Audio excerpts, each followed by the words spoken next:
Hello, everyone. Welcome back to the Neither Here Nor There podcast. Today we have on Chase Sawyer, one of my great friends. He's going to come on here and talk to us about his life, what he does. Maybe he'll give us some advice. We don't know yet. So what's going on, Chase? Man, not much, bro. I've been busy. Busy? How so? Busy. Full-time college student right now, and I work part-time at the DC on weekends, Saturday, Sunday. And That's hell, bro. Honestly, Our whole friend group has worked at the I DC. think we've all experienced the trials at the DC. Honestly, I'm going on month 7 though, so it's not bad. But I'm pushing to get my degree early, so I gotta work there no more. More power to you. I just remember, dude, coming home, your fingers are hurting so bad. You're so sore, dude. God bless. Dude, I had 2 weeks off because my little brother had COVID. And I had Is that funny, bro? What if he would have died, dude? He wouldn't have died. That man's a He's in good enough beast. shape, yeah. And well, anyways, I had 2 weeks off for quarantine, and I came back that weekend. Oh, dude. And it was like a holiday weekend, so holiday weekends are like big time out there, super busy. And I got home that day, and it was like a 12-hour night. I get home and I wake up next morning. I couldn't even like walk. I got a wood floor. Oh man. Like, the arches of my feet were hurting so bad. But, yeah. Go ahead. Yeah, dude. I think any Walmart job that you have, you're going to take at least 20,000 steps an entire shift, dude. Derek doesn't believe me, but I run my Fitbit out there every day. Uh-huh. On average, daily, I would get in at least 30,000 steps. Oh, yeah. Oh, yeah. Dude, you were stepping way more than me. I was getting like 16 to 20. You weren't pulling like me, man. Yeah, that's true. That's probably true. Not Caleb, Zebo used to have them gloves on out there going to work. Dude, I never wore the I don't gloves. wear gloves. keeps your hands from drying out. Those boxes dried out, dude. What do you need your hands What? moisturized for, bro? I'm just asking, bro. Like, I don't want my hands dried out. Why not? All cracked. Imagine being black. What does that have to do with it, Chase? Man, lotion is key. That's an essential right there, boy. So Chase, tell us what.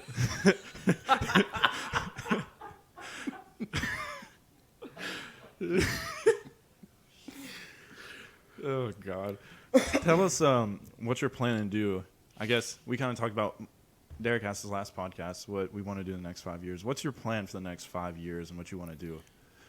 Man, I'm already doing what I dreamt of since I was probably in like middle school, high school, like freshman year, 8th grade, all that.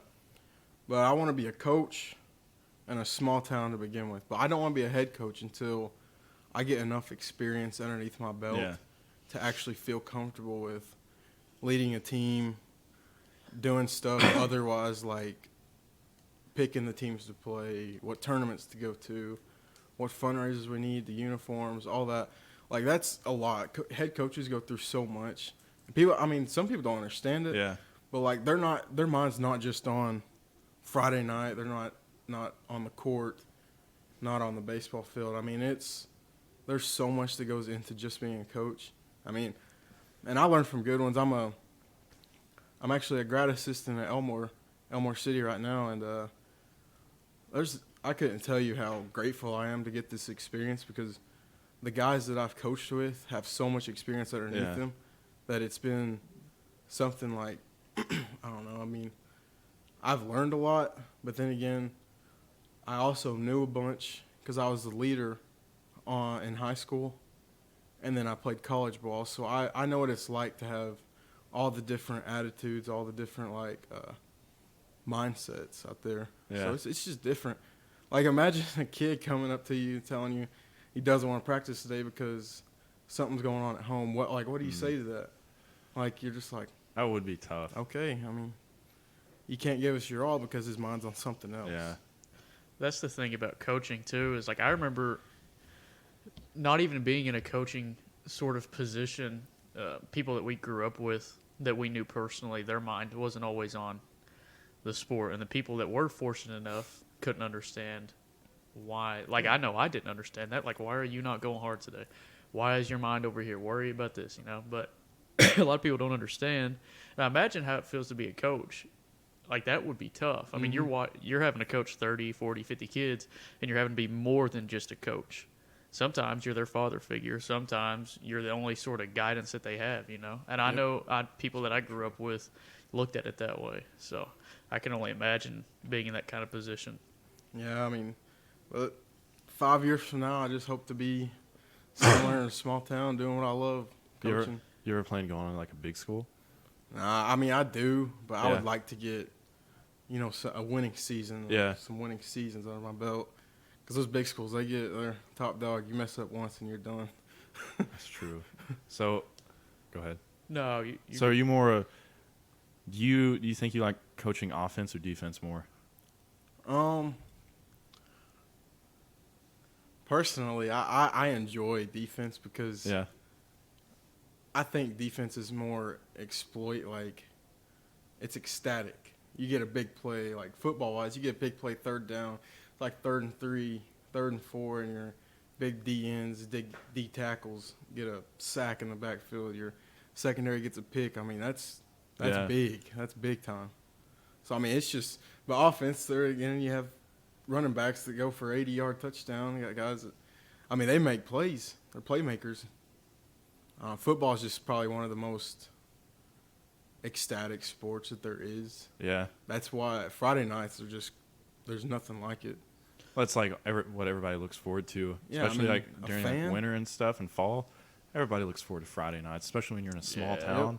What Yeah. else you got? That's to all do? you got. Yeah. I mean, the fans buy in.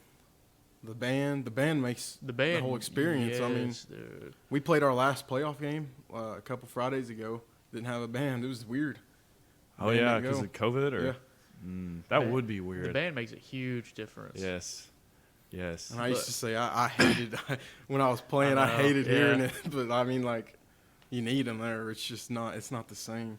Yeah, I like the way you think about the whole defense perspective, because I know, like, as a former athlete, thinking about it this way, if you can't, no matter what sport it is, if it's baseball, if it's football, if it's basketball, if somebody can defend every single thing that you're gonna do, your confidence is gone. Yeah, You oh, don't yeah. want to try anymore. Like in basketball, if you can't go by somebody, you just want to give it up. If it's baseball, and you can't get on base by hitting a ground ball or anything like that, you're done, bro. Like your mind's just drained. So defense is one of those things that just drains your opponent so much that if you're good enough at it, it's the real deal. Like I agree with you on that. See, I'm kind of different though. I like defense football, defense basketball, but when it comes to baseball, You like all offense? offense. Yeah. I love hitting.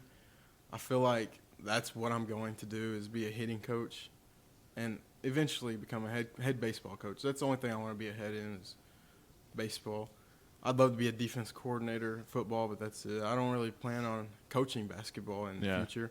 I'm helping right now at Elmore, but in the future, I don't think I will. But yeah, baseball-wise, offense that makes a big old difference. Yeah. You get a guy on the mound that's throwing like 98. You got a dude up the bat. He's scared, shitting his damn pants. I mean, there's guys like that. So, y'all have some athletes or Man. had some athletes. I mean, y'all still have them next year, won't you? Yeah, they're juniors this year. That's a good group. Everybody always knew since they were like 7th graders, they're like, that class is gonna be, they're gonna be forced to mess with, when they get older. And now they're here, and it's like, And there's oh my there's one gosh. thing, if I could count any flaw with them, is that they don't all buy in to what they're doing. If they were to buy in, like say football wise, if they were to buy in the weight room, buy in in practice, conditioning, all that. Yeah. I mean, I'm not one to say it because I didn't do it every time. I didn't try hard all the time. Yeah. Yeah. Which, looking back at that, I would change everything. Yeah. Being a coach, it's like that's what works your nerves is kids not doing Mm-hmm. what they're told to do to make them better. And that's just one thing about being a coach. Difference between being a coach and a player was, as a player, you're out there, you can make a difference. But as a coach, all you have is words. You have to motivate them to do it. That's very And true. it's hard because, I mean, we're down a game this year, and I hate looking at this game, but we're down a game. We ended up losing it. And I told one of the coaches after the game, I was like, this is a hard loss because there's absolutely nothing we could have done about it. Yeah. Yeah, I'm sure it's more. The more you keep getting experience, I'm sure the more stuff like that's going to get even worse. Absolutely. I do have a question. So I know, like, I'll give you an example of what I saw, and I kind of want your opinion on the way maybe you would go better, how you think coaching should be done with it. So I went to a game the other night. It was a basketball game, and there were two kids on the team. You could tell the team wasn't controlled by their coach, and so like their attitudes were really bad. One kid got a technical, and another kid got a flagrant, kicked out of the game. First kid continuously argued with the ref, threw awful expressions on the court, and then eventually got a technical and stuff like that. And the other kid had a bad temper, and I guess he got mad at the opposing team's player, and he ran full speed and just shoved him as hard as he could and literally laid him out on the court, got a flagrant, got kicked out of the game. And he just smiled, just laughed about it, walked back to the bench and sat down. The coach didn't say a single word to him, just didn't discipline him. And you could tell after the game, like, everybody's cracking up, laughing, like the team thought it was funny. So, I mean, that shows you there's no discipline there, right? And I know a lot of people now in today's society are afraid to discipline, and they don't want to discipline. So what do you think about disciplining your team and kind of how you would go about that? Well, if it's that example, how I would go about it is, well, first off, that changes the whole game after that happens for the whole team, regardless of how good that player is or not. If he's just a role player and he's not good, but he gets a technical, one gets technical, one gets thrown out, that changes everything that happens. But it's hard to discipline in the middle of the game like that. That's true too, yeah. So you can't just ream that kid. You can yell at him in front of everybody, but in the locker room is where you're going to have to make the difference between your kids' relationship on the court and off the court. Because nowadays, if you yell at a kid, you cuss at him in front of everybody, you're fired. I mean, yeah, that's how it goes. 100%. You're done. So I would make rules to where he would have to do something to get himself back on the team for that type of foul. The flagrant anyways, but the technical for just mouthing and stuff, he's gonna run. Yeah. He's gonna get punished. He's gonna do all that. And I can tell you right now, they're not gonna start for me for a couple games. Yeah, see, and that's my issue. This place is just an easy example to see all of it because, I mean, I've seen it the last, couple of years, and so I've got to witness that there's no discipline within it. And we come from an area like, Coach Terrell, Coach Cornforth. I mean, discipline is like everything. Coach Harrell, I mean, all those guys. Coach Jennings, we got disciplined consistently. If you acted like an idiot, you got treated like an idiot, and then you ran like an idiot. Like, You found that out the hard way, didn't you? yeah, I mean, hey, I had plenty of my fair share of discipline, but like, for example, they've had also issues with players going to detention and then not having to run or anything like that. And I'm sitting here thinking, we got detention with bear crawls like instantly as soon as you got down there. You know what I mean? But discipline is going so far away from today's society that it's becoming normal for people to be like, it's just not that big of a deal, And so I'm happy to hear that you plan on disciplining because it's ridiculous about how bad it's getting with different situations like that. Man, Caleb, you know best. Zebo actually does too. What? About when my dad was our coach, pitch coach, T-ball coach, Pee-wee coach. Man, if you did one thing wrong, he's lining the whole team up, and we're all running. And that's one thing that got me into coaching was him being my Little League coach. Yeah. And it just showed that he has a love for the game. And that made me love the game even more because I played for myself, like I enjoyed it, but I also played because my parents loved it. They enjoyed being around it. Mm-hmm. And Jeremy, my older brother, he's playing right now still at college baseball. I sadly retired last year. But, LJ. Yeah, he loves it. He's been there. This is 5th year. He does love it. You can tell he loves it. For him to be there for 5 years going through what we go through to get ready for season, and especially him as a pitcher, you have to love the game with abundance of love. Like, you have to have that much love And passion and stuff. to be able to keep going like he is. And I respect him for that because he doesn't plan on doing anything with sports after this. That's what's crazy to me. But he has good dedication. That's one thing that I can't speak on about Jeremy. Jeremy has good dedication with whatever he's doing. He always does the right thing as well. He's a great example of Yeah, he is. He does a good job. determination and heart. It's crazy because I would know, but everybody I talk to is like, being a college athlete is a job. It's a job. It's like a full-time job. I was in my first year, my freshman year. I was in 15 hours my first semester playing baseball 5 days a week with homework. And then my sophomore year up there, I ended up taking like 20 hours my first semester, along with being a full-time college baseball student. So, I mean, it's a job, but it's fun. The guys there, you create so many different relationships with your teammates. I mean, it's you just get that fun. experience. Yeah. Something that I kind of wanted to touch on that I know you're going to do as well, along with your coaching. So with both of us going to be educators, the reason, this is going to sound funny, the reason why I want to be an educator is because kind of like your thought process towards coaching. I know you want to be more of a coach and you want to be a teacher, at least from my understanding. Yeah. I want to be just solely a teacher. But the reason I want to be a teacher is because I want to guide those kids that we were talking about before that have that issues of home life, or like, I want to be there for those kind of people. I want to do those kind of things and then build it up. You know what I mean? Because you're making an impact on what comes out of your school systems. You're making an impact what goes out in the real world, And I think being a coach, that would be the only reason why I'd want to be a coach, is because as a teacher, you're limited to so much of a personal relationship. But as a coach, your personal relationships open way more. They're wide. Yeah. That's student athletes. I mean, you probably couldn't tell me one kid at small town where we're from, that if there wasn't sports, how good would their grades be? That's true too, yeah. How much would they care about being educated? Because they don't understand. A bunch of them do not understand that high school is the highest caliber of sports that they're going to get. Yeah, and there's only so much, like to draw onto what you're saying, not everybody's going to be a college athlete. Exactly. Very few people go to be college athletes. 7%. So the amount of time they're going to get to play sports is limited to, if they start in junior high, what is that, like 6 years, 7 years, something like that?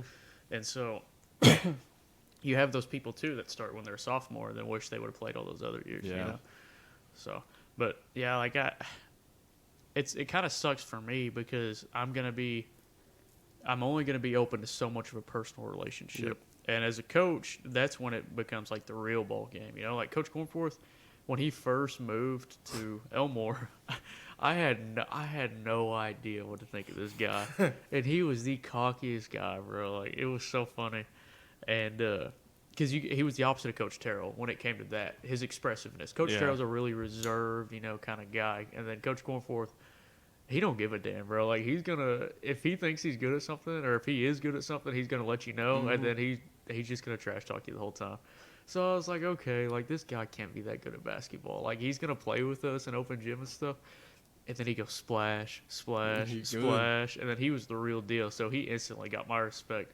And me and him built a close personal relationship, And so if he would have just been my teacher, I wouldn't have known him like that, And so that's the cool thing about being a coach, I imagine, is getting to have that kind of personal relationship. I couldn't be a teacher or a coach, but just because I know how we acted in high school and junior high, especially you, Caleb. I couldn't handle those kids. There's no way. So I have a lot of respect for y'all for putting up with kids like that. I'm gonna bring back the paddle, bro. Oh, there ain't no way I could go down and do anything below 7th grade, dude. Not a chance. So what was it like being a college athlete? We'll just talk about the athlete's perspective first. Okay. Because, in in college, anything, bro? I don't know what you're talking about. But Being a college athlete is definitely one of the greatest experiences and one of the worst experiences I had.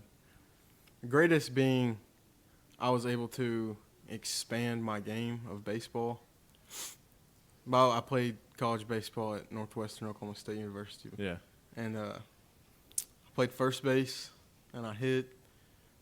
But I got to expand my game a lot because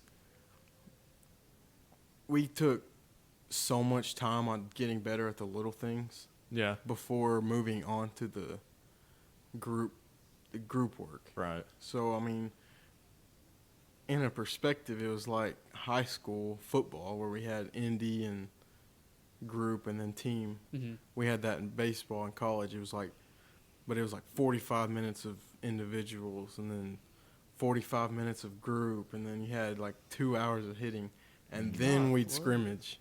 So, I mean, we were out there on the field. We had to take all classes in the morning. So, like, I went from 8 a.m. to 12:50 every day.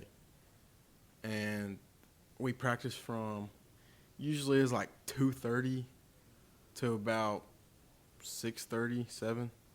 Or we would move it up to where we go 1:30 to 5:30, 6.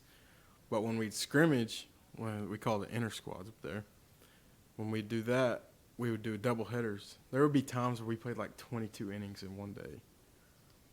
And it's a job, I will say that, but we went 5 days a week and had 2 days off. Yeah. But the 2 days weren't in a row. So you're getting this day off, and it's like, dang, this don't even feel like a day off because they want you to go hit. They want you to go field. They want you to go get better, even though it's the day they're giving you off, which as a good athlete, they should want that. You should obviously want to work every day. But there's a time where your body just needs to take a break. Yes. Because, I mean, we'd wake up in the mornings and run, 5 a.m., 5 a.m. running, go to class at 8, go to the baseball field at 1:32, and then after that, you'd get to go eat dinner, and then you'd have to go back to the weight room and lift. I'd be dead. So all in all, it's probably it's 3/4 of your day is strictly baseball. I wouldn't make it to the freaking morning practices. There's no way I'd sleep Man, through it. It was brutal. See, I think But it builds character. That's one thing. Yeah. It'll build your character. I think baseball, collegiate wise, like if you look at basketball, like we used to play basketball all day, and where we could go play football. Like there's only so much football you can work on, I guess, within a day. But baseball, there's always something small you can get better at. Yes. And the game is so long, anyways, compared to a basketball game or a football game. That'd probably be the most least favorited sport to go play at college wise. And the thing is, there's like 60 guys on the roster too, so you're earning your spot every day. You don't show up, you might as well kiss it goodbye. You ain't playing. So, I mean, but there's one thing about it is that baseball's year-round. Like, you play the same thing we reported in August, had like 2 weeks off once we first got there for us, ourselves, to get in shape without the coaches. Second day at school, though, they send out a message, and it's like, lights will be on the field. Go hit if you want to. You know you better get your ass to the field and hit if you want to be a part of this team. So it's like, okay, we go hit, and from that second day of college until the week before finals week in May, you are playing baseball every day. I mean, it's fun because you have guys there that are gonna make it fun for you. But I was 4 hours away from home. Never had a chance to come home very often. Middle of nowhere, basically. I mean, it's brutal. You have to make friends or you're going to hate it. Yeah. I feel like that's like anywhere though. Yeah. Honestly, that's like anywhere. I think that's why, like, when I was up in Tulsa, I was so far away from y'all, and like, it's so big up there. It's like We were so happy, bro. That when I came back, I know. Yeah. yeah, bro. I missed you, bro. No, you didn't. Oh, okay. But yeah, I it's didn't like have to call it's you like no up there. more, dude. It's like it was so hard to make friends because you don't know anyone. Mm-hmm. It's just like and it was like, man, this place it's a great place, but I don't know, it's not as fun without friends, and it just makes it hell almost. See, imagine going to college somewhere that you knew nobody or Oh. had no friends, dude. That Luckily, was- I had Jeremy up there with me Yeah. that first year. I'd have hated it 100%. See, up here, like I had Eli, so that made it easy. And but he had Colin and Matt and all, And I all the had guys Colin you knew. and He had Matt, yeah. acquaintances. yeah, so I had those guys up here, but at the same time, and I was also really close to homes because Norman's not that far from Elmore, obviously. But if I would have went somewhere like Tulsa, or if I would have went somewhere like, I don't know, somewhere in Texas, that would have sucked. I feel like if I was in Texas, I feel like I'd probably still be playing. I don't know the reasoning why, but I just didn't enjoy it up there. I love the game of baseball. I could play it all day. I just didn't enjoy being there. Yeah, I could, because there's not really that much up there though. Exactly. Too. So I mean, we were around nothing. It was an hour away from a shopping mall or something like that. All we had is McDonald's and Subway. Sonic. Don't Yeah. forget Oh, Sonic. I forgot about Sonic. That was my morning pit stop right there. Every time we were on FaceTime. Dude, every time. dude, yeah, no way. I mean, like if you would have went to Ada or something, that would have been all right. Oh, that would have been a right? lot. I mean, especially there. I would have been. You could have Probably seen the best Zebo player the on whole the team. time, dude. Dude, yeah, I know. Then when I left, you showed up. Dude, I remember one time before. Oh, sorry. I remember one time before me and Zach were like close friends. I was in Ada at like 1 o'clock in the morning, 2 o'clock in the morning, and I was going in this building that he was the RA at. I don't even know the name of the building. And I just see Zach walking around. I'm like, "Oh, what's up, Zach?" And then he brought me in his room, bro. And What? you don't remember this? This didn't happen. No, hey, I swear it happened. I swear it happened. Was it Basagi? Yeah, This wherever had you to were be the RA. like your at. freshman or sophomore year. If I was an RA, it would have been my I sophomore was a sophomore. year. So, yeah, I would have been a sophomore. You were a junior. Why were you at Basagi? I was hanging out with somebody that lived there. I don't believe you. I swear on everything. What was in my I'm room? not kidding. I'm being serious. What did my room look like when you walked in? Small, dark. You had your TV. Like as soon as you walk through the door, your TV's on the right side. No. Yes, it was. No. I remember My sophomore going in year? there. No. Then maybe it was a different year, but I went into your room. I remember that. I was there. I swear on everything, bro. I swear on everything. I don't know, man. Why would I make this up? I'm not kidding. We'll figure this out after the. I was after with we John record. Smith. That would have been my. And That would have Jace. been my.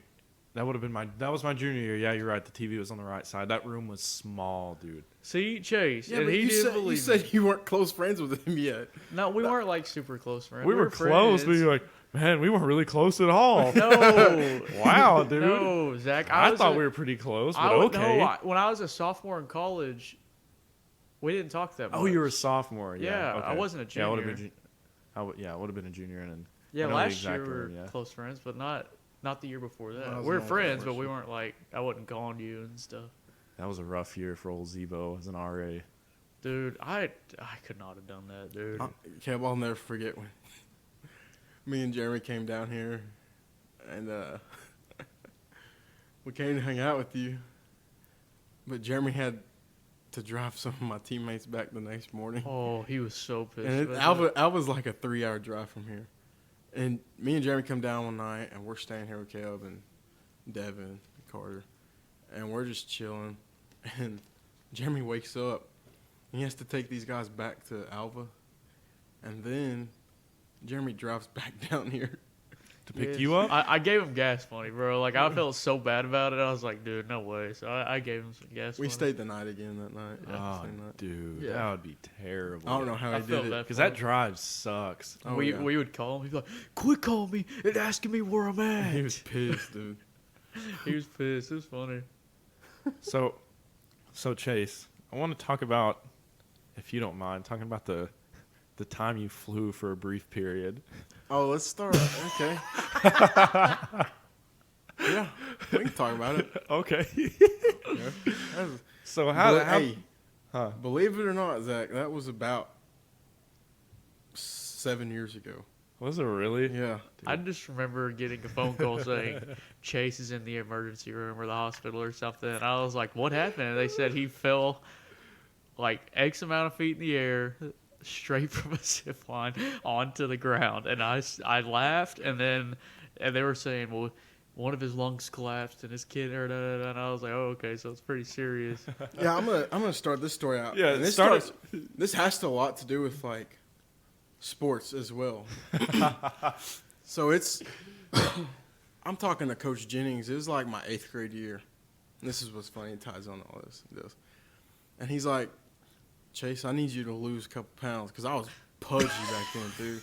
I was fat, like pudgy, short. I was like probably like 5'8", like 240, 250. I just looked like a butterball.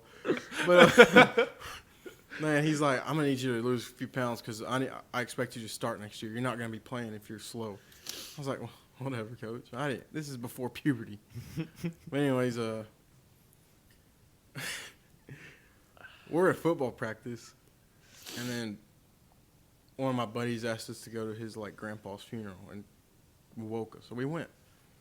And there's a bunch of us in this car, like 5 of us, and we're on our way back from the funeral, and they're like, hey, y'all wanna go fishing?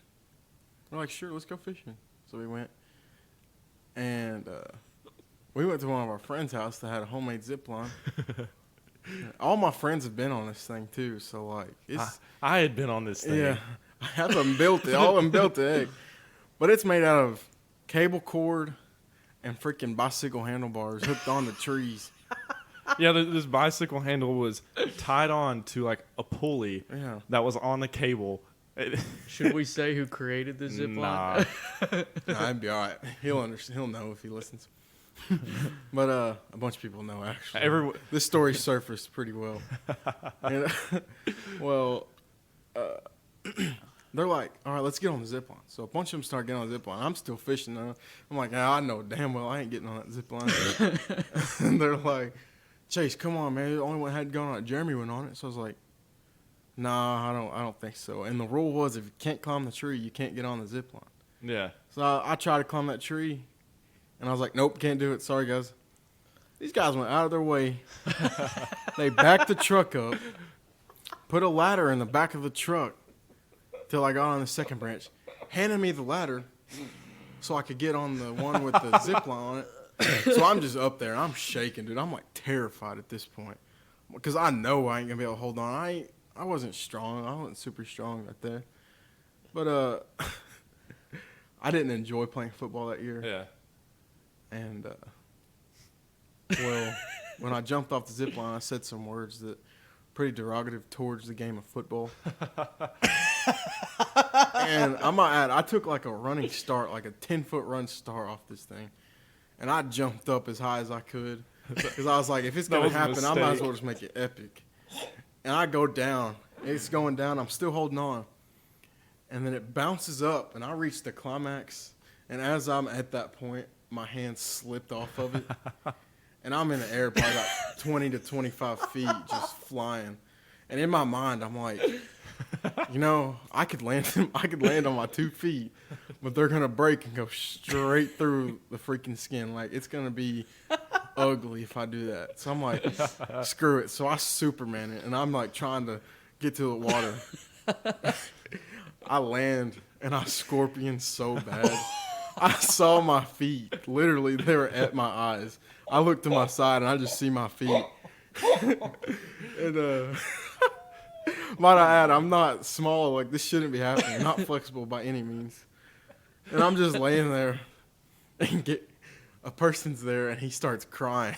Because he was like, I said I was going to catch you, but I couldn't because I was like, I just forgot. And I was like, and I get up. Like, I stand up, and I'm just. How bad did it hurt? I had so much adrenaline I couldn't feel anything when I stood up. So like I'm just like, dude, I'm like, that didn't really hurt. So I get up and I like walk to the truck. And I put my arm down and I was like, dang, that's sore already. And then they're like, this dude's older brother comes up to me. He's like a firefighter or a volunteer firefighter. He's like, no, I think you're just going to feel like you got in a car wreck for a little bit. Nothing's wrong. And I was like, okay, whatever. And I start like feeling it big time once I'm laying in that truck. This is about 15, 20 minutes after it happened. They're all just still out there having fun. I'm just laying in this truck by myself. And I called Jeremy. I was like, dude, we got to go. I feel bad. And he goes, all right, I'll get him. So we all drive back. And we go to this dude's house. And his dad was like a volunteer firefighter, ambulance guy too. And he looks at me, he goes, no, I don't think nothing's wrong. You might have hurt a couple ribs, but you'll be all right. You ain't got to go to the hospital or anything. So I was like, whatever, okay. We make up this big story about what happened because my mom told me not to get on the zip line. So we make up this big story. They said he was running away from a snake and he fell off of a ledge that was 3 foot in the air. And I'm just riding. I'm so uncomfortable riding out to my house in Katy, dude. And we get there, and I got to walk up these steps, and I'm like, I'm in so much pain. And I walk inside, and my arm's like this, right over my head. And my mom goes, what's wrong with you? And I was like, I fell off the zip line. She was like, Jeremy, what the hell? And she starts getting mad at him. And all my friends are in there, and they just jet. They freaking jetted out the house, dude. They took off. Next thing you know, Mom's like, Chase, get your ass in the car. And I was like, all right. So I get in the car, and we go to urgent care. 'Cause she's like, I ain't going to Pauls Valley Hospital. Death and I was Valley, like, okay. Yeah. I was like, all right. So we go to urgent care, and they take my vitals. And they're like, oh, there's nothing we can do here. And I was like, what? So me and Mom go to Purcell, the hospital there. It's just as bad as Pauls Valley. Yeah, dude. And I'm laying there for like 2 hours, man. And he keeps asking me what's wrong. And I'm like, my stomach hurts, and I can't put my arm down. And he's like, well, don't fall asleep, because I had a bump on my head, too. Oh, yeah. But I didn't have a concussion. He's like, don't go to sleep. I was like, whatever. So I fall asleep for about 30 minutes. And he comes in there, he goes, all right, we're going to need you to go take a urine sample. So I said, okay. And I barely get up out of that bed. And I come back, and they give me his cup, and I piss in it. And, dude, it comes out purple. Oh, my God bless. And I peed all over the toilet, but I couldn't bend down to wipe the toilet seat off. So this lady walks in there, and she goes, oh! She started yelling, dude. And there's blood all in the toilet and stuff. And I was like, oh, my apologies, ma'am. And then I walked to the front desk and give it to my doctor, and he goes, He's like, yeah, we need an ambulance and a stretcher. We got to get him up to Children's now. So we get up on there, and dude, that was probably the most uncomfortable ride of my life because they put me in a neck brace, and we get there, and it was awful. It took like 20 minutes. Oh, it was fast. And we're at the hospital, and I go in the ICU building and freaking put this catheter. Ooh, bro. Oh, my And it hurts so bad. It took this lady 30 minutes to get it in, dude. And she's just sitting there jamming it. And I was like, oh, God. And I about started crying right there. And this guy gets wheeled in on a bed. And he's got a machete in his back. And, What? Yeah, listen to this, dude. And it had happened because him and his girlfriend got in a fight. And he had shot her in the leg.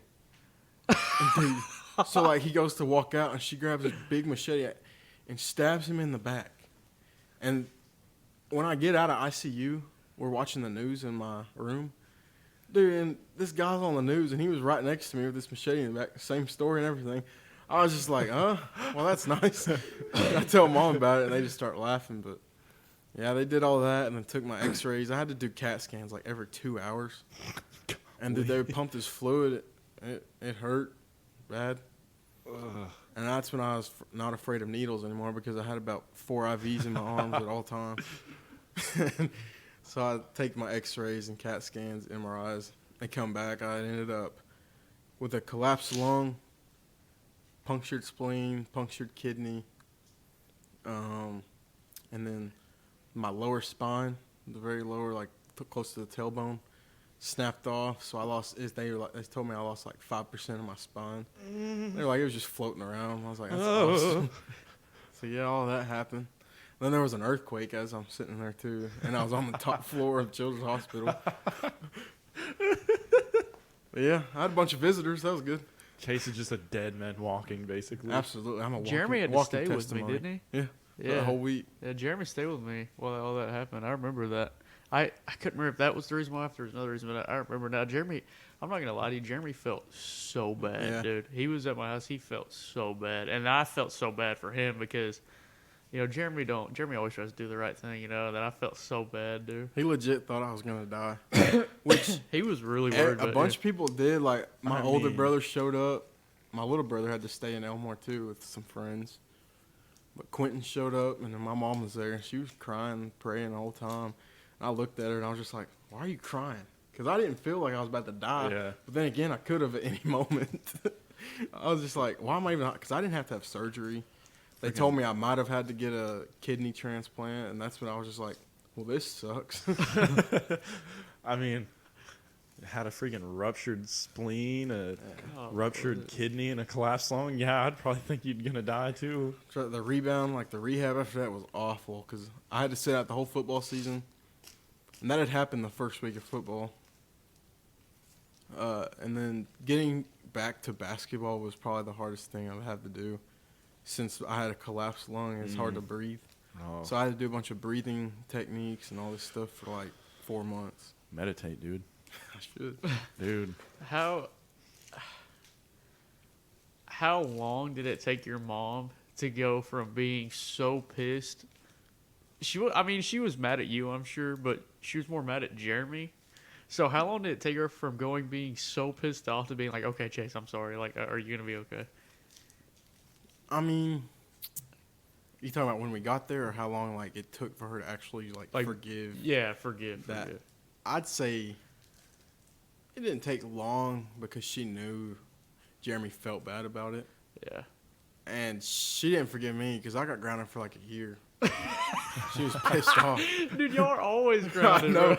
She took my phone, and obviously I wasn't old enough to drive or anything yet, but anytime one of my friends asked me to like, hang out, go play basketball, it was always no. She's like, "You got a hoop outside, go use it." So I was like, "Well, it ain't the same." She goes, "Well, I don't care. Maybe you'll listen next time." That's how it went. gosh, And my dad, I mean, he was at work when it happened, so it was hard. jeez, He was dude. upset. My uncles, they all showed up. Craziest experience of my life right there. I can't. Start a zip I'm line scared. company. I'm scared of heights already. Right. Oh, dude. Don't get And me getting on a started on zip that. line without even you didn't even have a harness No on, harness, bro. just hands, You baby. didn't have Gotta trust these things. You didn't have a harness, and you were 30 feet in the air. I would have shit my pants, dude. Oh, Like yeah. I hate heights. Unless I know I'm like secure, if I'm safe, then I'm fine. But like when we went to Washington D.C. with my family, like I want to say 3 summers ago, whatever summer I graduated, so 2017. We went to somewhere in Maryland or Virginia, and we were on this gigantic mountain, dude. And you look down, and you're like thousands of feet in the air, right? So, like, you look down, there's no question, like, you're going to die instantly, right? And so my dad's just standing on these rocks towards the edge, and he's not really scared of heights. And Devin was looking over the edge, and I'm like, get the hell away from there, dude. I wouldn't get near it. No. I used to love roller coasters. We go Six Flags every year. I'd always ride the biggest roller coasters, all that. Not anymore. Man, now I can't even get up. I can't even like walk up our bleachers in Elmore City and look down without almost having a panic That attack. vertigo. Oh, it's bad. Little story about that zip line. It can't compare to Chase's at all. But when it first got built, I was out there, and the branch that you were on was on a pecan tree. Yeah. So you knew it was a sturdy branch, and it was probably about, I want to say, at least a foot in diameter. Oh yeah, absolutely. And I also got a running start, but my dumb self, instead of pushing off the very end, I jumped with about, 2 feet to spare. And when I did, my legs spread, and I racked myself on the end of this branch, and I wanted to let go so bad. So I'm just in pain because I just racked my nuts on this branch. Dude. Heck no. Next thing I know, I get in the water, and I smoke my shin on a car rim that's in this pond. Ooh. Dude, the craziest thing I've had happen, and like it's not really like it doesn't come anywhere close to falling off a zip line. But I was climbing this tree when I was like probably 12, and I went on this spurt where I just climbed trees all the time, and I was climbing this tree just to see how high I could get. And I got almost to the top of this tree. It wasn't a huge tree; it was pretty big. And I would say I was probably like 20 feet in the air. I got to the top of it. The branch broke that I was standing on, and I'm just free falling. I'm falling. My back's going straight to the ground. As I was coming down, I was hitting the tree, you know, my body was. I just grabbed a hold of something, and I caught myself right before I hit the ground. But, yeah, I've never, dude, heights are scary, and that's why I don't. I remember when Chase came back to school. Don't even talk about it, man. You already know. I already know what you're going. Everybody was giving him crap about the zip line deal. And the one person stood out, and everybody knows him. I'm gonna say his name because he don't care. I don't remember. Jeremiah Abels comes up to me with this shirt, and it's a Zipline shirt, and he goes, "Here you go, buddy. I got your shirt." And at this point in time, I didn't even know that kid. I was like, "Who are you?" He got there like into 8th grade, and this happened freshman year. And I'm like, "Who are you?" And he's like, "Come on, man." And I was like, "You need to get away from me now." And I was like, "Actually," I told him, I said, "Actually, you can hold my books." And he carried my books to class. Because weren't you on like crutches? No, that's when I had surgery. Mm. I just couldn't hold weight because my stomach was so sore. It would have been so funny to see you grow up and like start a like zip lining business. That'd be funny, huh? Zivo, you missed it. I'll start a zip line team. When I was a senior, Chase ran full speed, full force, straight into a fence and broke his teeth, bro. Like bit through his entire tongue.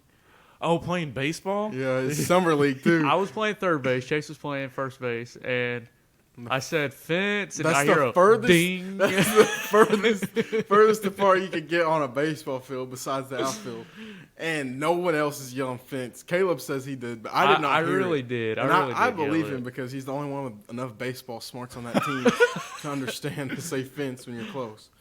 And he says it, and I hit that fence so hard. I bit through it. It was so funny. I bit through this yellow like foam part of it, and I just smacked my teeth on this on the hard plastic of it. Yeah, the hard plastic, and then underneath that was whatever it's called. Metal? Yeah. And well, I get up. I caught the ball, but I get up and I see Coach Jennings coming at me because I had passed out for like a quick second. And I stand up. Coach Jennings is walking. He goes, "Stay there," and he yells at me. And I was like, "Okay." And I like do this with my tongue. I like He was so mad. look for my teeth, you know. Okay. And one of them's half gone. The other one's just sitting there on a root. And it's just hanging there. And I was like, screw this. So I rip it out. Oh, dude. And as soon as I did that, I passed right back out to the ground. And I wake up and Coach Jennings is looking at me and goes, "You think you can play?" I was like, "No." No. He did, dude. And I the funny part of it is like the irony of it is that nobody did yell fence, but when I said fence, as soon as I said the last, enunciation of fence, Yeah, I hear a ding, and he just falls to the ground, and I'm like, oh my That god. hurts my teeth. And Coach Jennings didn't see my teeth at that point. He didn't know that anything happened. He thought I just like Oh, yeah. hit my head or something. He thought I was like, Think you can play? and then I smile at him, and he's like, "Oh no!" And he's like, "You need to go to the dentist or something to get that messed up." But also bit through my lip, my bottom lip, and then the top of my lip. I don't know what that thing's called, but I bit Oh, it it's your off. lip, not your tongue. You bit through your tongue in basketball. Basketball. And that's why Yeah. you started wearing a mouthpiece. Yeah, I Dude, bit all you my do is lip. get hurt, bro. I was very injury prone. For that brief I do period. give you credit though. Like your mouth pain is arguably one of the worst because like most of your Yes. nerves are in your mouth. If you were to ask me which one hurt worse between that or the zip line, I would tell you the fence. Yeah, I remember going to your house after because Carlos, I think, was he there, and we were all having a good time playing 2K before all this happened. And I go over there to play 2K, and Chase can't do anything. He can't even eat because he's just laying because there. they told me they couldn't fix my teeth the day it happened because I had to get stitches and get this all cleaned up. Oh, yeah. So I had to go, dude. I had to stay at home one night with all these open nerves in my mouth. So anytime I opened my mouth and caught a gust of air, it went straight up into my gums, and it hurt so bad. Those nerves were so sensitive. Whew. I get 2 root canals the next day. That was brutal. It was gross, dude. I just saw blood leaking everywhere, teeth everywhere. I was like, oh my god. And I went to his house later on, and I was laughing at him because he couldn't talk. Couldn't he even couldn't talk. do nothing. I had to eat Jello out of a straw, and it still hurt. So I was like, screw it. I'm just not eating. Oh. That hurt. hurts me. I got hurt a lot. Caleb's actually been there. Pretty sure every time I've gotten hurt. Yeah, I wasn't there for Besides the the zip zip line. line. Caleb's just bad luck. I guess so, dude. I hurt my ankle my senior year, and him and Jeremy were standing there. The one practice me and Jeremy go to, we were gonna play with him and like afterwards and stuff, and we like at the very beginning of the practice, Chase hurts his ankle, and we go, "Yep, it's over with now." Couldn't even watch him practice because he freaking snapped his ankle in half. Probably because he got crossed up. No, actually. J-Mo, bro, crossing this man. Wowie Mazowie. Wowie bazowie. No, I remember it like it was yesterday, dude. Me and Jace were running this pick and roll play, and he passes me the ball, and I go up to shoot it. And as I come down, I land on Marshall's foot. I'll do And it. as soon as I did it, tweaked the crap out of it, and I was like, all right, whatever. And I keep falling, though, and I roll up on it, and it's a sprain, but it was like the highest sprain you can get. I tore every ligament in my ankle. Yeah, they say a sprain is most of the time, like if it's a bad enough one, it's worse than a break. Yeah, they told me I would have been better off breaking my ankle. Dang. It's brutal. Cause Oh, go ahead. No, you go ahead. I sprained my ankle right before I went skiing one time, and I went to the emergency room because I didn't know if I broke it or not. I just heard a pop. Is when how I hurt mine. I just heard a loud pop, and we were all playing basketball, and so everybody just stopped because they heard it pop. I couldn't even put any weight on it or anything, and so I was like, okay, I may have broke my ankle, so I couldn't move it. I couldn't do nothing. So I went to the emergency room. They were like, no, you didn't. You had a sprain, tore some ligaments and whatever, and then they told me that I would have just been better off breaking it. And it took me forever to get any sort of strength back in my ankle. I couldn't do anything. I went skiing that next week, too. It was rough. In all honesty, adrenaline is a blessing. Heck yeah, It dude. wears off. Yeah, until it wears off. But, man, I don't know what would happen if you didn't have adrenaline on impact of an injury or something. Like, imagine that. Dude, I had paper ankles. I remember that. You and Eli, I bro. I would not wear ankle braces. Wait.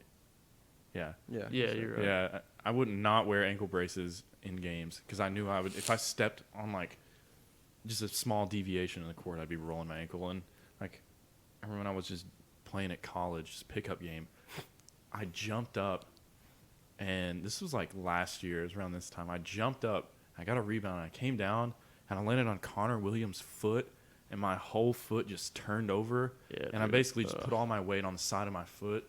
The whole right side of my right foot was purple, dude. Yeah. It hurt so bad. It sucks. It's for so sure. funny. As a kid, we played so many pickup games of basketball. We played so many high school games of basketball, so many junior high games of basketball, or any sport for that matter, and you very rarely got hurt.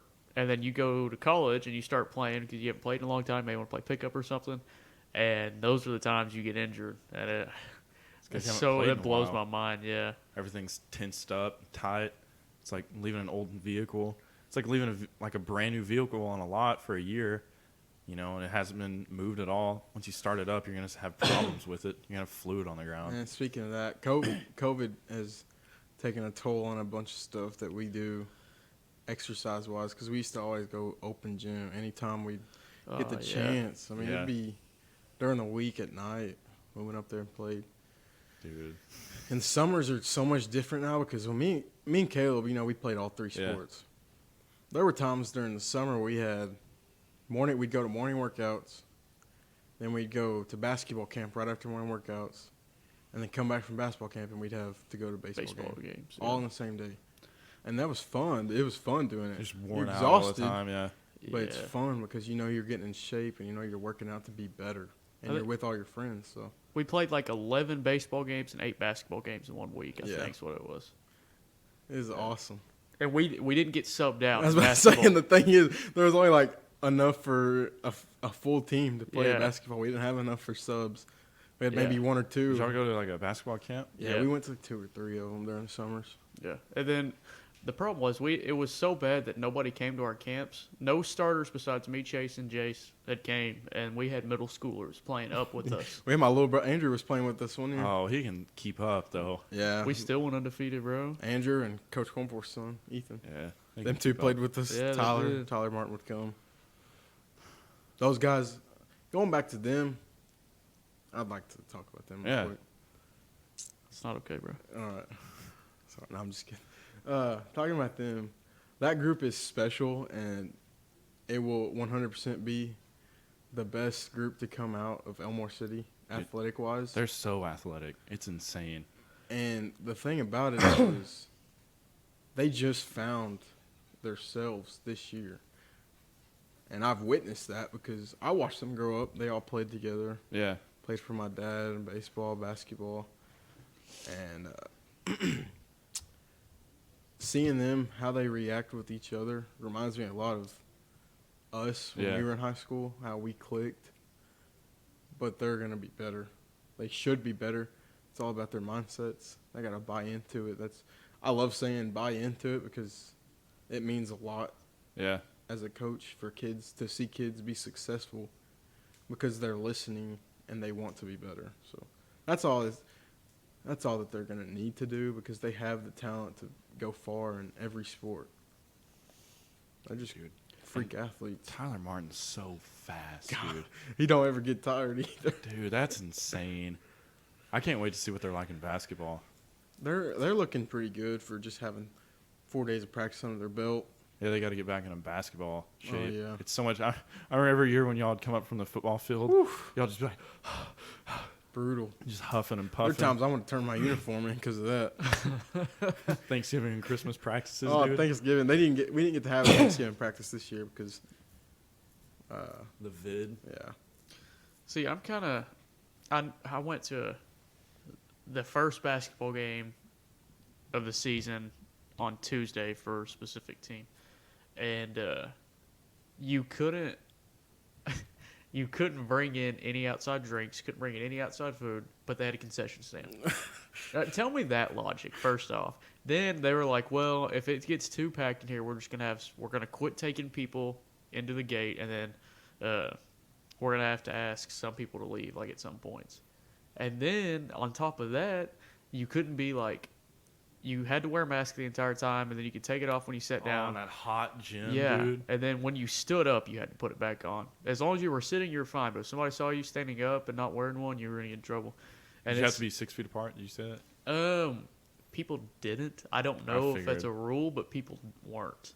I didn't do it in football either. So I don't Yeah. know if Yeah. that's something that they're supposed to be doing, but at that specific place, I they feel like weren't. there's probably going to be more trouble with basketball since it's, indoors. Oh, definitely. And they had even said that COVID's going to be bad during the winter. They said it's the worst part of COVID's going to be this winter. Yeah, because you'll have that and the flu to go on top of it. Mm. And just like the regular cold, dude. It's going to be rough.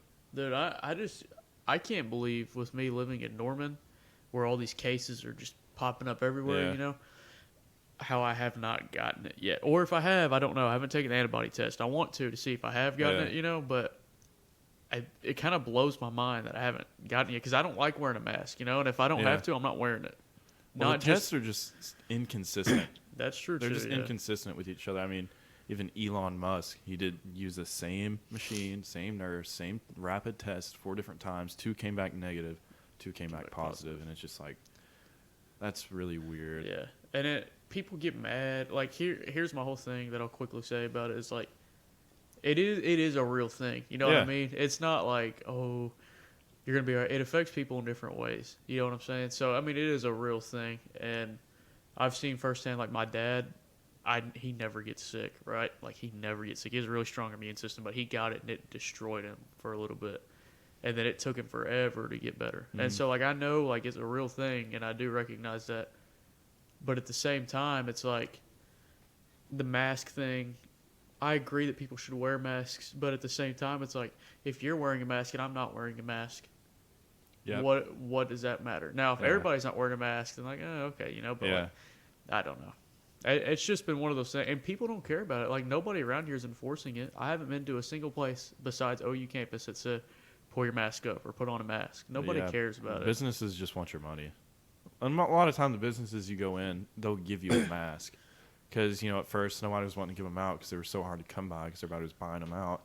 But now, they're getting easier to come by.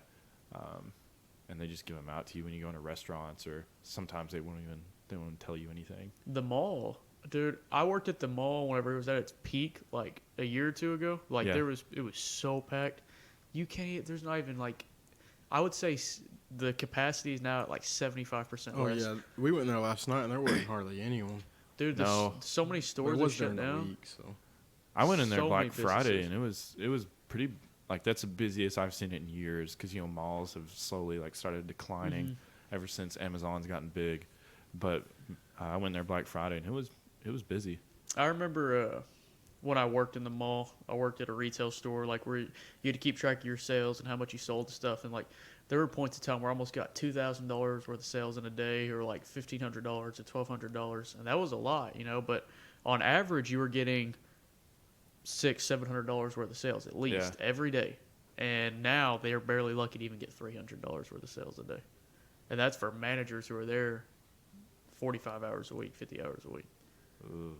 So it's, and like they, I don't know if you guys know this, but in all of the stores in the mall, when you walk through, there's like a clicker count that they keep track of. So Oh, you yeah. walk through it, that's one person walking in. You walk out of it, somebody walked out of it. Like you can mess with stores and 1 foot in, 1 foot out, 1 foot in, 1 foot out, make it look like they had like 50 people coming to the store. Yeah. Like I used to do that to mess around, but they said like, of course you would. they said that compared to what it was before the coronavirus, that it's declined so much that they don't understand how they can keep their store open. Dang. So That's it's crazy. It is, dude, and it's like not just small businesses; these big businesses aren't getting any money from it. So it's just sad, dude. Like the mall used to be one of my favorite places to go. You can always go do something at the mall, Yeah. you know. Now that everything's shut down, or you gotta have all these regulations. It's can't do nothing. It sucks. COVID sucks. One reason why is because of it's hurting recruitment for yourself Yeah, I as a imagine high that. school athlete. That's true. Because all these camps that they used to have, they didn't have like any over the summer. But camps is how someone from a small town gets seen. Now, my little brother, you know, he's getting recruited by a couple of beast. D1s in Oklahoma. But the reason that happened is because of connections. Yeah. He got lucky. He got real lucky that the high school at Elmore, he's retired Oklahoma Football Association president. So obviously he's gonna have connections with just about everybody in Oklahoma. So Andrew, he got lucky, but then again, he also he works for Yeah. it. He works for it. I mean, he's just a different breed. He's just built different, bro. He's got a little bit of all three of us. Dude, he's so He tall. cracks me up in basketball, dude. That's what cracks Golly. me up. He just owns everybody. He cracks me up because like he loves to shoot threes, you know. Yes, and he's the biggest on the court. Just And back everybody down. When he does get the ball down low and he starts to back people down, I mean, I've played against him at open gym, you know, and I can jump high, so like it kind of gives me an advantage. But if you can't jump that high and he starts to back you down, And he's tall, dude. his shoulders are so wide. When you try to reach up, you just reach his shoulders. Yeah. You can't do anything. He just And starts so- laughing too. Yeah, It's so he did. annoying. It is, dude. And he'll just turn around and just chunk it up there and make it. I went in there this summer while they were all playing, and I was like, Andrew, he probably still can't score on me or anything. But I noticed that dude got so much bigger from the last time I played him Yes. in basketball. He just backed me down like I wasn't anything. And you don't back me down like that just Jeremy doesn't cracks happen. me up because Jeremy's the smallest out of all you guys. Jeremy's still big and strong, obviously, Yeah. but he's the smallest out of you guys. And so Andrew's the youngest, and Andrew will get it and just start shoving him and pushing him, and Jeremy gets so pissed off. And y'all are all like way too competitive too. Dude, the competitiveness between us three could probably heat up a whole building. It's bad. Y'all would always get mad at each other at open gym and then have to leave together. See, I never got to We just see never talked. with Quentin. I never got to see that because That's he was so even much worse. older. But I know with y'all three, like when we would just play 2K, Andrew's so much younger than us, and then you and Jeremy would be playing each other all the time, and he would beat you, you'd beat him, whatever. And then Andrew would come out of nowhere and beat Jeremy, and then I'm like, well, what? That's the best is when Jeremy gets beat by Andrew at something, anything. He gets Ping so pong. mad. Oh my gosh, he gets so. Oh yeah, when he used to have that ping pong table in the living room, that was fun because Andrew, he's wicked good at just about anything he does. I know. That's my favorite thing about sports was like creating that competitive mentality of wanting to compete. Because, dude, if you become a competitor in anything you do, it helps you with anything you do. Because if you go to work, it's this world. Like, I don't care if anybody agrees or not. It is like a survival of the fittest, dog eat dog world. Like, yeah, absolutely. You're competing against somebody every day, and people are like, well, I don't like to compete, and I want to go through, and I'll do my best. And it's like, no, dude, this guy over here, you may have somebody that thinks like that you work with, but if somebody over here is like, those two guys don't care, so I'm just going to compete with them and then outperform them, that's going to drive me and push me to that next step, And so, like, I know somebody, for example, that doesn't care about anything like that, and so he just doesn't. He don't care about pushing himself, and you can tell that he does his best at what he does, his best. But you always do surpass your best whenever you're competing in some sort of fashion. And it's like, if I didn't care about competing in anything, my life would be so boring, dude. I just think of stupid things to try to compete with just to make myself have something to do, or try to push me in some kind of way. But that's the good thing about sports. I don't know how it is as a coach, but as an athlete, it's that way. Being competitive has lost me a bunch of friendships. That is 100% facts. Because I'm ruthless on the court, on the field, anywhere. I just don't care about anything besides winning. It's just a different attitude, too. It's like you hang out with people that... I was friends with a guy who didn't care about anything like that. And then all of a sudden, he had hung around us so much that he built that mentality, And so now he actually pushes himself. And that's what it took was, for better words, being a dick about it and pushing towards somebody to like, okay, you better start, dude, because we're just going to be ruthless. Yeah. And then he got that mentality now. And so it like brings a different beast out of you kind of. I was competitive, but I wasn't as competitive as y'all. Y'all are just... Zebo, I don't know. You used to get pretty choppy. Well, if people like foul you on purpose, yeah, Zebo's got that rage, Zebo used dude. to get salty, dude. I loved it when he got salty. It's so funny when he's driving, bro, because you don't ever see Zebo get mad, and then he'll be talking to you out of nowhere. That freaking time we went to Broken Bow. Yeah, then he'll just go back to normal talking, and then go back to normal talking. Should have seen it today, man. I thought we were about to go underneath the semi on the way to Broken Bow. He's so mad. We're like Clark Griswold off Dude. Christmas Vacation. I don't know, dude. It's just I kind of would. I wouldn't mind going into coaching just to see the social differences of being competitive and the people that push themselves and stuff like that versus the people that don't, and then see where their life takes them from there.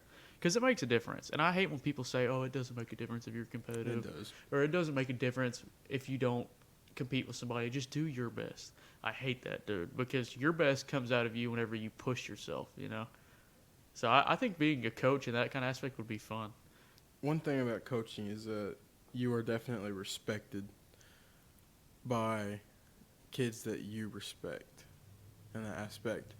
Because I've seen firsthand that if you don't show this kid the amount of respect that he deserves, like, golden rule, treat others as you'd like to be treated. If you don't do that, there are kids that are not going to listen to you. Oh my God! And you may tell them you may tell them the right thing that they need to do, and they will deliberately just do the wrong thing because they don't want to do it because you said it. That's something you would have done, dude. Yeah, I know a million you times. Done, dude. He did do that. I remember that. But the thing is, I've matured a lot. Yeah, that's true. Yeah. I mean, y'all would know. Y'all know firsthand. From high school, from senior year, I'm saying athletically.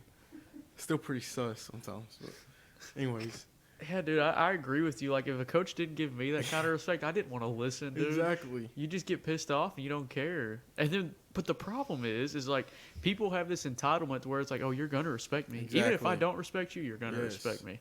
And that pisses me off, dude, because it's like, what have you done to earn my respect, And it's like, even though I may be a kid, if you don't respect me in any sort of fashion, we don't want to listen to you.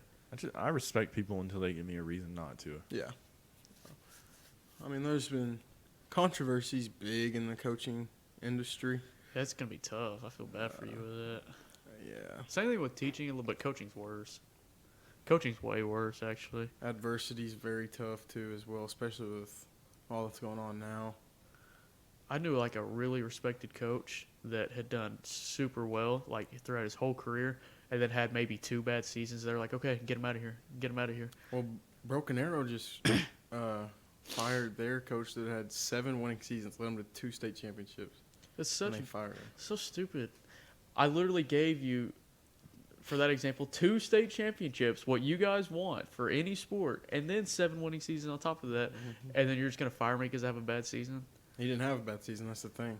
Oh, he didn't have No. a bad season. Okay, exactly, dude. That's so stupid. That's what I didn't understand. I was like, they just don't care. Up Broken in Arrow's those striving big for the schools. best, I guess. Biggest school in Oklahoma. Dude, they're nice too. They're crazy nice.